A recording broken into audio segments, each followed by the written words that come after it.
एक बार अर्जुन ने युधिष्ठिर और द्रौपदी को एकांत में देखकर वैवाहिक नियम भंग कर दिया था, जिसके चलते उन्होंने स्वेच्छापूर्वक 1 वर्ष के लिए तीर्थ भ्रमण स्वीकार कर इंद्रप्रस्थ छोड़ दिया।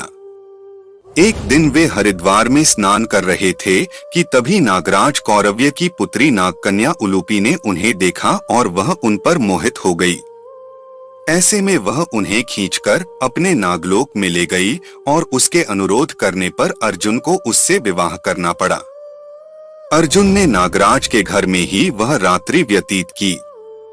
फिर सूर्योदय होने पर उलूपी के साथ अर्जुन नागलोक से ऊपर को उठे और फिर से हरिद्वार में गंगा के तट पर आ पहुंचे।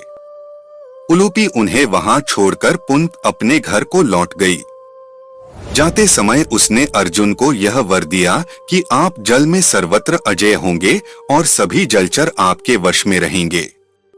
अर्जुन और नागकन्या उलूपी के मिलन से अर्जुन को एक वीर पुत्र मिला, जिसका नाम इरावान रखा गया। भीष्म पर्व के 90वें अध्याय में संजय धृतराष्ट्र को इरावान का परिचय देते हुए बताते हैं कि इरावान नागराज कौरव्य की पुत्री उलूपी के गर्भ से अर्जुन द्वारा उत्पन्न किया गया था। नागराज की वह पुत्री उलूपी संतानहीन थी। उसके मनोनीत पति को गरुड़ ने मार डाला था, जिससे वह अत्यंत दीन एवं दयनीय हो रही थी। ऐरावतवंशी कौरव्य नाग ने उसे अर्जुन को अर्पित किया और अर्जुन ने उस नागकन्या को भार्या रूप में ग्रहण किया था। इस प्रकार अर्जुन पुत्र उत्पन्न हुआ था। इरावान सदा मातृकुल में रहा।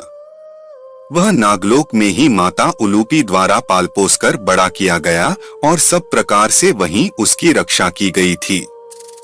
इरावान भी अपने पिता अर्जुन की भांति रूपवान, बलवान, गुणवान और सत्य पराक्रमी था।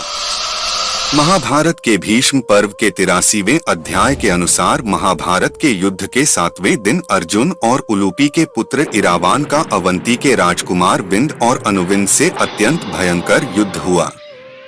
इरावान ने दोनों भाइयों से एक साथ युद्ध करते हुए अपने पराक्रम से दोनों को पराजित कर दिया और फिर कौरव सेना का संहार आरंभ कर दिया।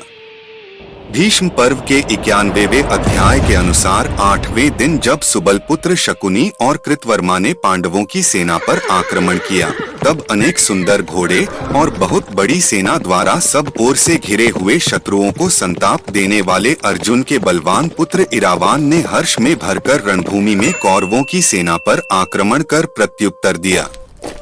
इरावान द्वारा किए गए इस अत्यंत भयानक युद्ध में कौरवों की घुड़सवार सेना नष्ट हो गई। तब शकुनी के 6 पुत्रों ने इरावान को चारों ओर घेर लिया। इरावान ने अकेले ही लंबे समय तक इन 6 से वीरतापूर्वक युद्ध कर उन सबका वध कर डाला।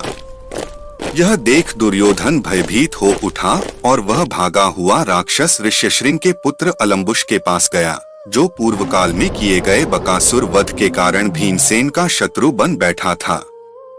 ऐसे में अलबुश ने इरावत से युद्ध किया। इरावान और अलम्बुश का अनेक प्रकार से माया युद्ध हुआ।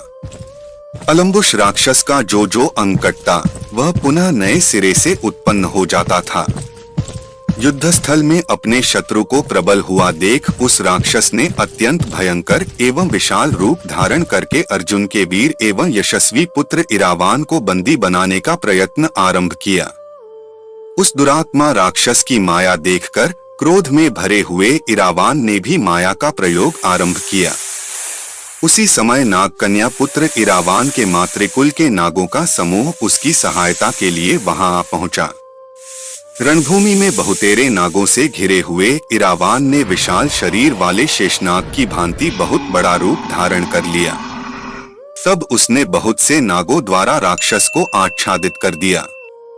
तब उस राक्षसराज अलम्बुश ने गरुड़ का रूप धारण कर लिया और समस्त नागों को भक्षण करना आरंभ किया। जब उस राक्षस ने इरावान के मातृकुल के सब नागों को भक्षण कर लिया, तब मोहित हुए इरावान को तलवार से मार डाला। इरावान के कमल और चंद्रमा के समान कांतिमान तथा कुंडल एवं मुकुट से मंडित मस्तक को काटकर राक्षस ने धरती पर गिरा दिया।